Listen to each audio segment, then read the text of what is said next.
Up next on The Bottom Line, a big week as Councilmember Hans Riemer is elected president of the council. And that, ladies and gentlemen, is unanimous. And takes a trip to Capitol Hill to make his voice heard. In Montgomery County, our law guarantees that employees can use the sick leave they have earned to care for or treat an illness or injury. A county police officer's inspiring story of gratitude. I'm healthy, my kids are healthy, and life is good. And the stars come out to honor Delegate Sheila Hickson as she announces she will not seek another term. And I want to thank you all very much. Thanks.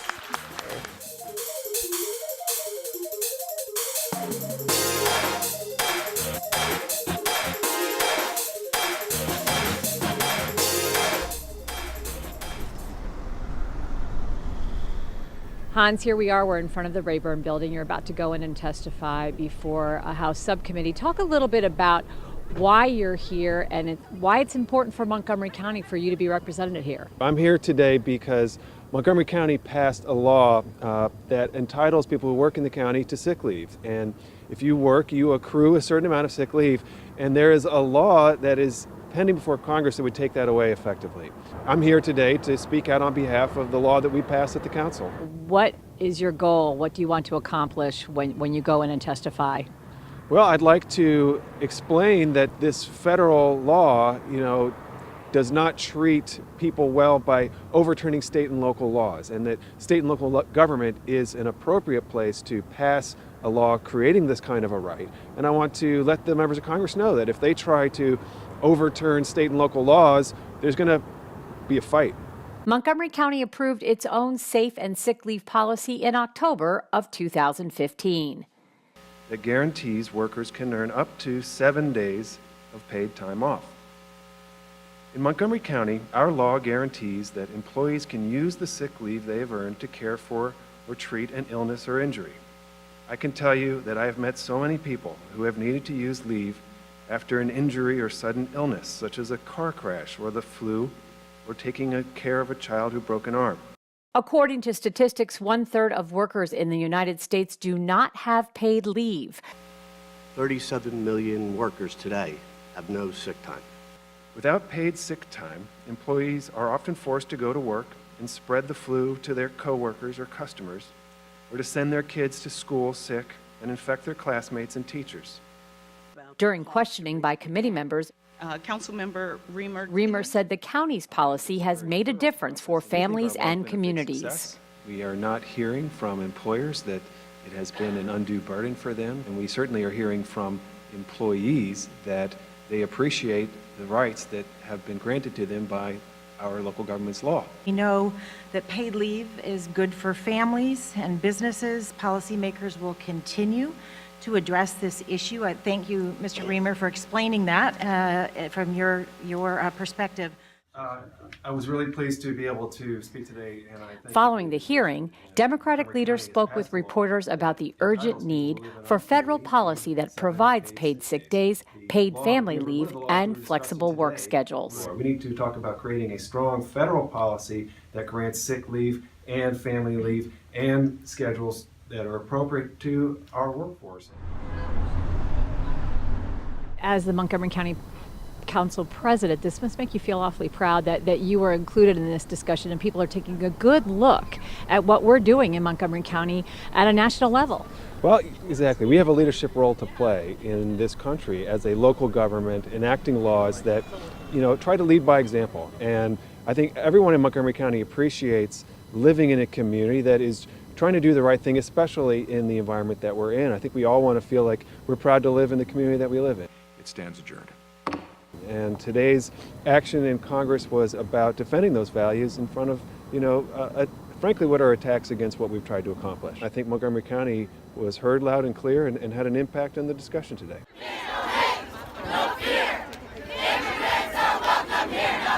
Talk a little bit about this protest this afternoon in front of the Capitol and why you're here.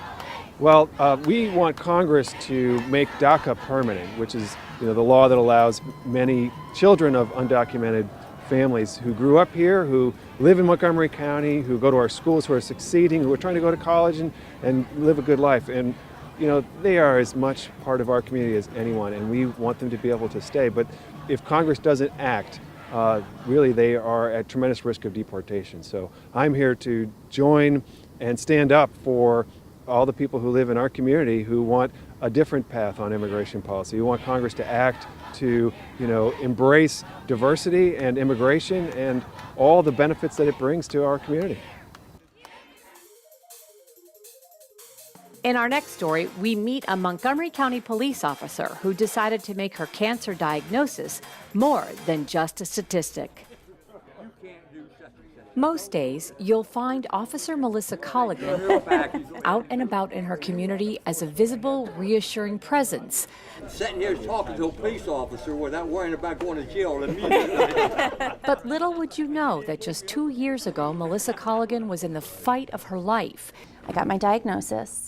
In August of 2015, she received the diagnosis of acute myeloid leukemia. Overwhelming as it was at the time, her illness stirred something inside of her. I want there to be a cure. I want to put an end to it. So, while this mother of three was fighting her own battle, she enlisted in the fight to cure cancer. Well, I came out of the hospital and I noticed that there was some fundraising going on for the Leukemia Lymphoma Society, like right in my backyard. Little did I know it was part of this really large campaign called the Man Woman of the Year campaign. And I started attending with friends and family. We had t-shirts made. I mean, I was so fresh. I mean, I was still pretty weak and still going through treatments, but I wanted to get involved because I felt like a part of this leukemia family. And I know that they gave so much to us while I was sick that I wanted to be able to give back.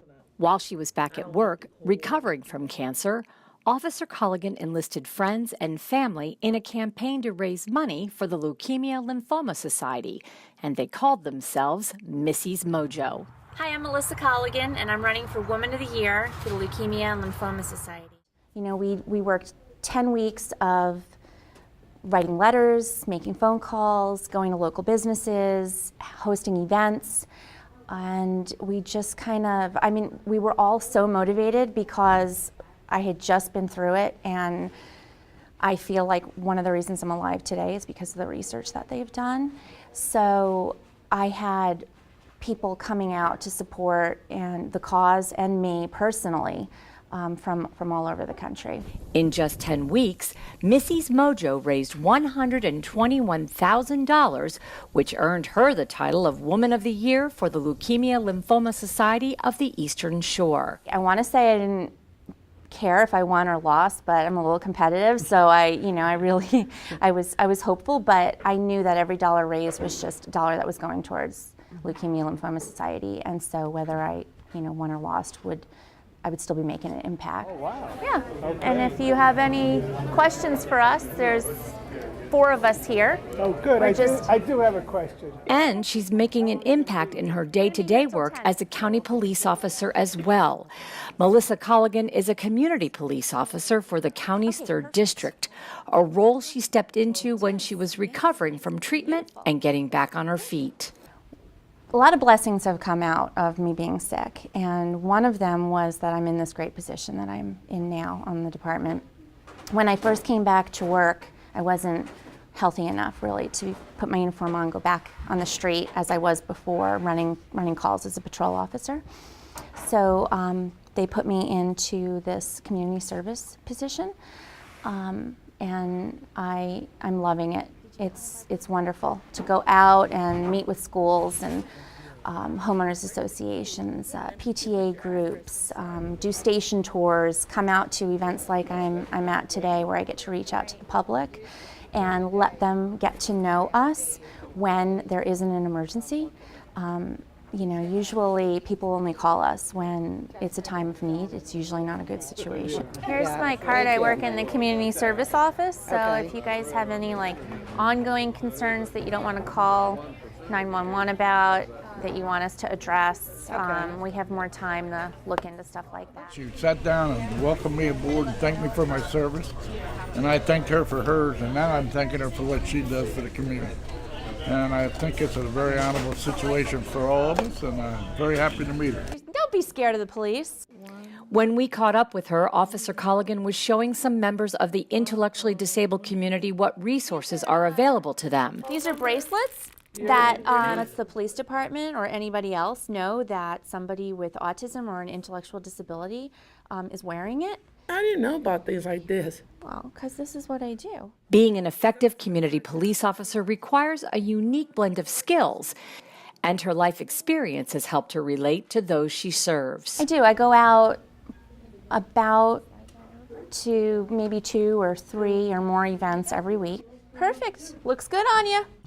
Where we come and we bring our materials, and some people want specific information like the crime stats for the area that they live, recommendations on better home security. I might do a presentation at the schools on bullying or safety. Today, the good news is Melissa Colligan has been cancer-free for 2 years. She will tell you she's grateful for where she is today. And how do you feel today? I feel good. I feel good. I'm happy to be here. I try and every day remind myself, no matter what's bothering me or what kind of obstacle got in my way, that I'm not up at the hospital. I'm healthy. My kids are healthy. And life is good. And it's the end of an era as longtime county delegate Sheila Hickson announced she will not seek another term in front of a packed house of family, friends, and colleagues. Big round of applause for Sheila Hickson.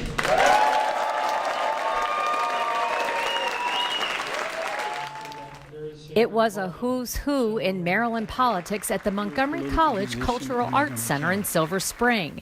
You took a chance on me. And as a result, I was elected the first African American in a political position in Montgomery County.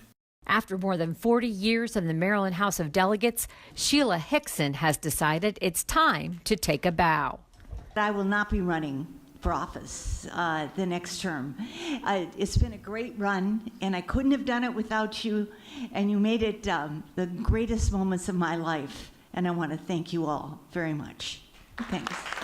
Loyal, friendly, and tough are just a few of the words used to describe Sheila Hickson, who was serenaded at the event by former Governor Martin O'Malley.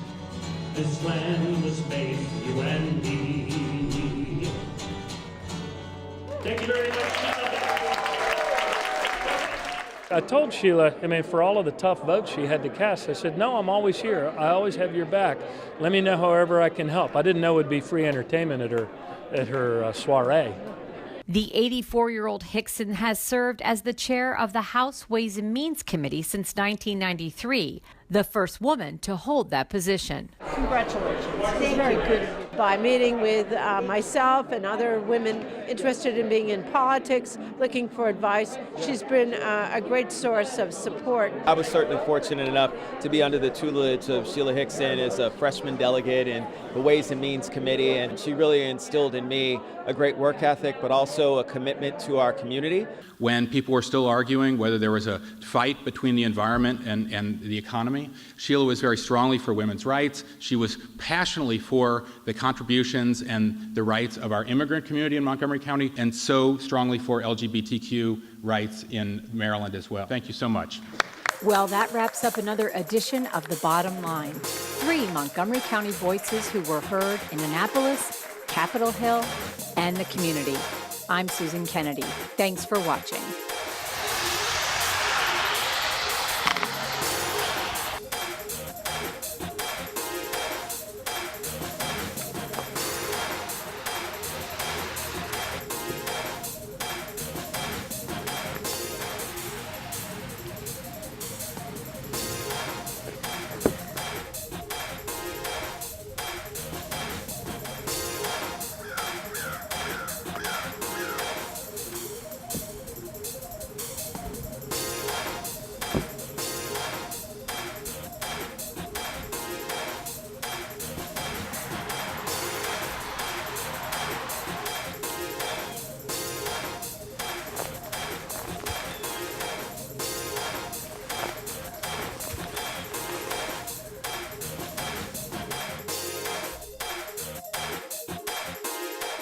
Never drive through floods. Just 1 foot of water can sweep your vehicle off the road. Turn around. Don't drown. Visit mc311.com for more info.